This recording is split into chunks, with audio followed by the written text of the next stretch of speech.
The first three videos showed why Jews do not have exclusive rights to Palestine because God promised it to them based on history or because of the Holocaust. Neither do they by their war victories, which runs counter to humanitarian values and international law. Palestinians, be they Muslim or Christian, also have a right to the land. Yet Zionist Israel now controls most of it and keeps taking more, violating many Palestinian rights. This video is about achieving equal rights to the land and in the land, and what that might mean for peace and political solutions.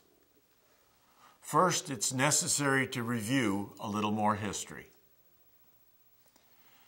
Before Zionism gained a firm foothold, Palestine was part of the Ottoman Empire, the last of the Muslim caliphates that had ruled it almost 1,200 years.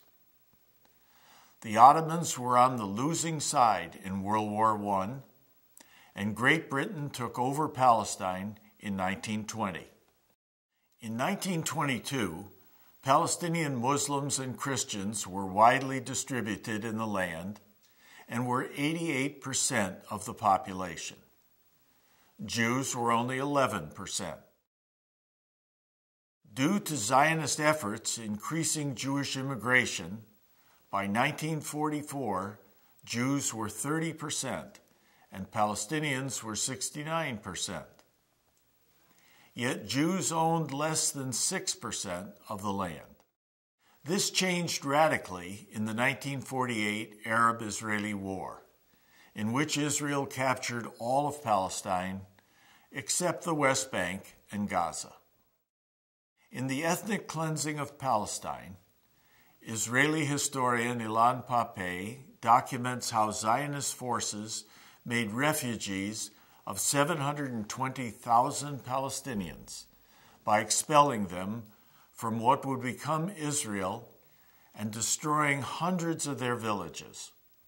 To this day, many have tried to return to their homes, but Zionist Israel has barred them in defiance of UN Resolution 194.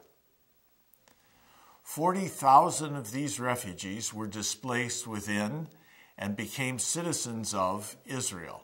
So, where Palestinians were a large majority before the war, afterwards as Israeli citizens, they were only 20% of the population. Their rights violated in many ways. Israel declared empty Palestinian homes abandoned, and Jews moved into them.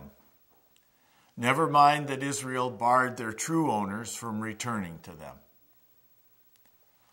Far more of the 1948 refugees ended up in miserable camps in surrounding nations. Even more ended up in the Gaza Strip and the West Bank, including East Jerusalem.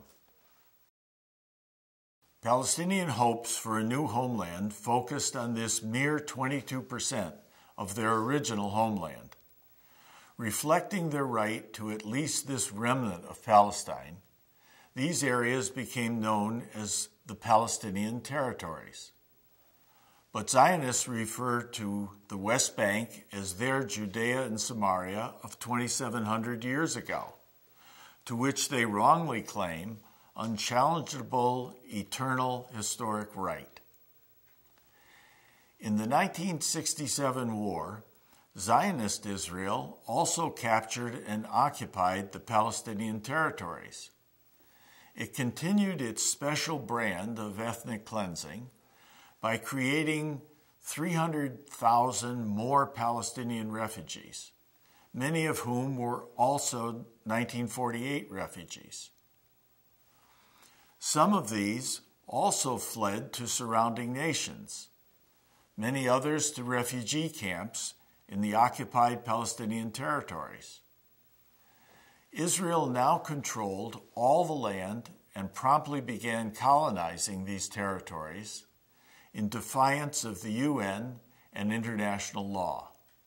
Though Palestinians still greatly outnumber Jews in the West Bank, Israel keeps building settlements there.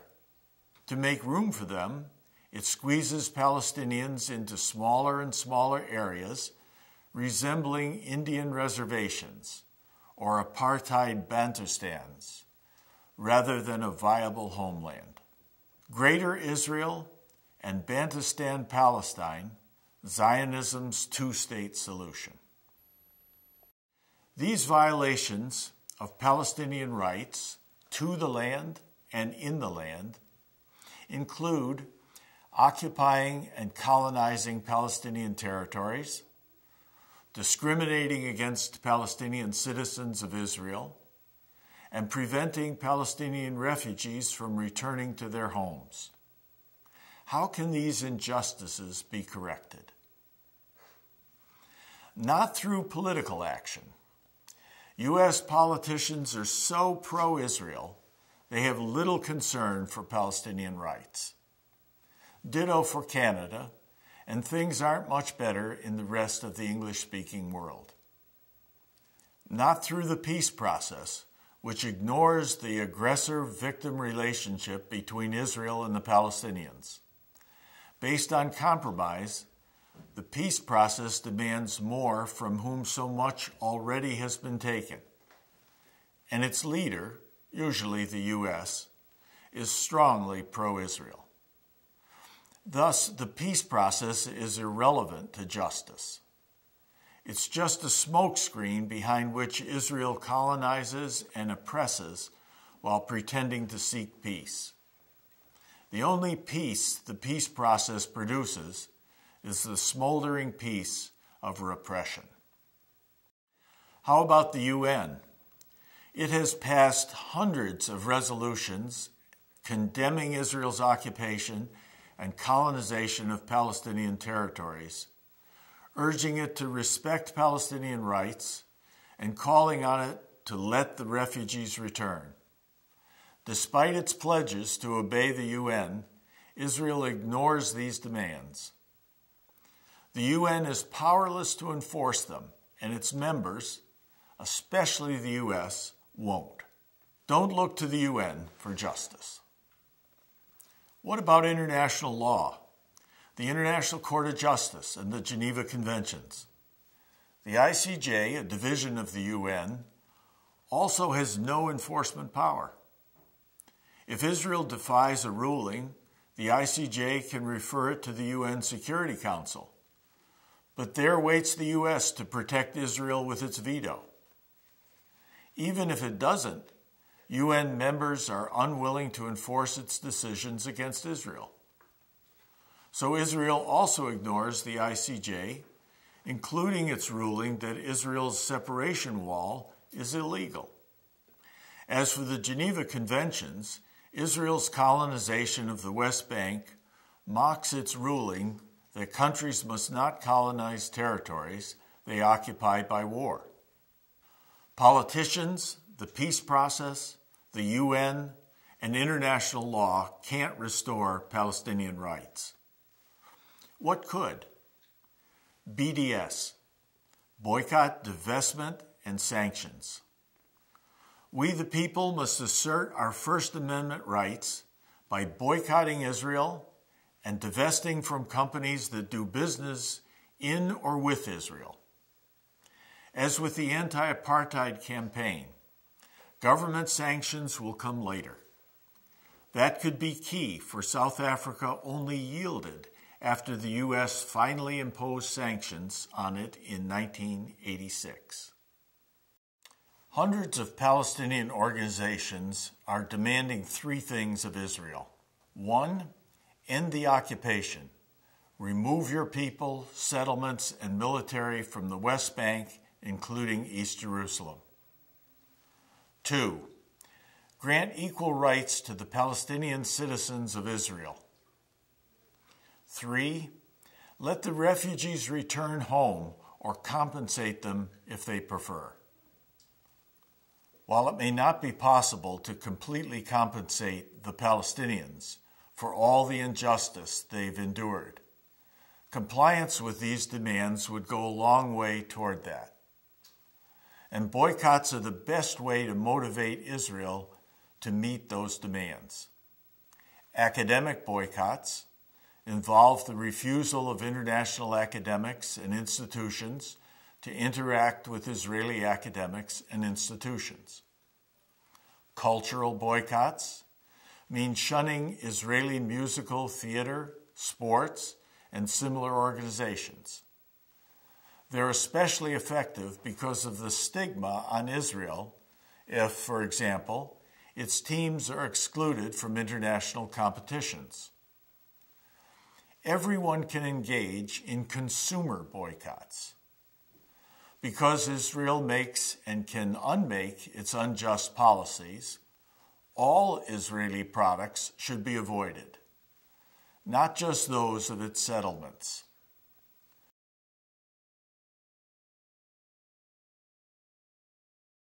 The goal is to impact Israel's economy and thereby motivate it to meet BDS demands.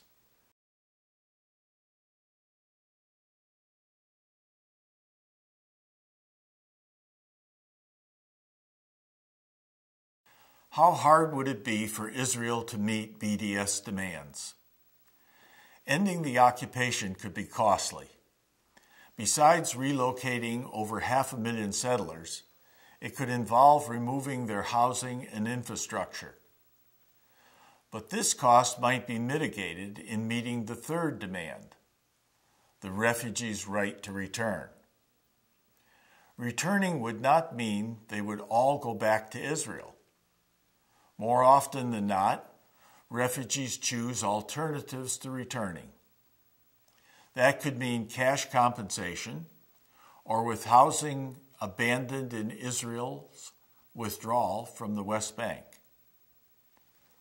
Infrastructure also could be included in formulas for compensating refugees choosing to live in the West Bank. This could simultaneously reduce the cost of ending the occupation and of fulfilling the right to return. To meet the second demand, equality for Palestinian citizens of Israel, Israel just needs to become a true democracy. For that, it needs a written constitution, ensuring equal rights to all, with special reference to its Palestinian minority. Despite vowing in its Declaration of Establishment to make such a constitution, Israel hasn't followed through. Yet this would greatly benefit not only its Palestinians, but also its Jews. For studies show that anti-Semitism is lowest in constitutional democracies. Becoming one could give Israelis the safe haven that continues to elude them. Palestinians also have responsibilities if they are to gain equality. Above all, they need to reject terrorism. Allah, God, will not reward those who target civilians, no matter how just their cause. And terrorism does incalculable damage to that cause. When most Americans hear of such a bombing, they just think, damned Arab terrorists.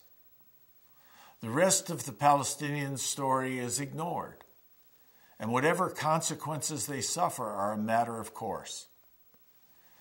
Terror also gives Israel welcome excuses to increase its repression and colonization in the name of security. Palestinians also need to stay on their land. If they leave, Israel will confiscate it. But it's hard to stand fast when you're impoverished and pressured on all sides.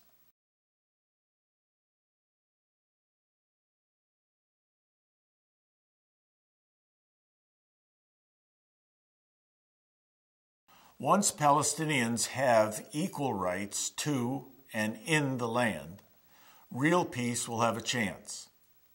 But will they make an Islamic state threatening Israel if Israel vacates the West Bank? Palestinians need more than their land. After all the bullying by Israel, They need the dignity of self-determination. Hopefully, they'll come up with a democracy, not a theocracy. But that's not for outsiders to decide. In any case, Israel is capable of defending itself against any conceivable foe. What about Hamas? Hamas has declared it will end its armed struggle if Israel will end the occupation. Could this and the rejection of terrorism bring reconciliation between Hamas and Fatah and a Palestinian democracy in the West Bank and Gaza?